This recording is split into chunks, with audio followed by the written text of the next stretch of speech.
இப்ப நம்ம spring potato செய்யறோம். பேபி பொட்டேட்டோல எப்படி ஈஸியா செய்யறதுன்னு பார்க்கலாம். நான் டூத் பிக் எடுத்திருக்கேன். நடுவுல இப்படி சொருவிக்கோங்க.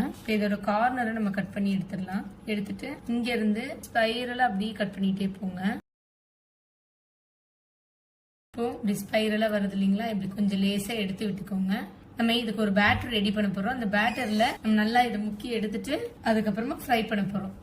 நம்ம எல்லாத்தையுமே இந்த மாதிரி கட் பண்ணி வச்சாச்சு. இங்க பாருங்க, அழகா மினி ஸ்ப்ரிங் ரோல்ஸ் மாதிரி இருக்கும். இப்ப இதுக்கு தேவையான பேட்டர் ரெடி பண்ணிடலாம். அதுக்கு நான் அரிசி மாவு எடுத்திருக்கேன். அதுக்கு தேவையான அளவு உப்பு போட்டுக்கோங்க. மிளகாத்தூளும் மிளகுத்தூளும் ஈக்குவலா இது பண்ணி வச்சிருக்கேன், கொஞ்சம் அந்த காரத்துக்காக. இதை நம்ம இந்த பேட்டர்ல டிப் பண்ணி பொரிச்சு எடுத்துடலாம். எண்ணெய் நல்லா சூடாயிடுச்சு. நல்லா சூடாயிட்ட அப்புறம் எண்ணெய் சிம்ல வச்சிருங்க. இங்க பாருங்க, ரொம்ப சூப்பரா கிறிஸ்பியா வந்திருக்குது. நம்மளோட பேபி ஸ்ப்ரிங் பொட்டேட்டோஸ் ரெடி ஆயிடுச்சு. கண்டிப்பா ட்ரை பண்ணி பாருங்க.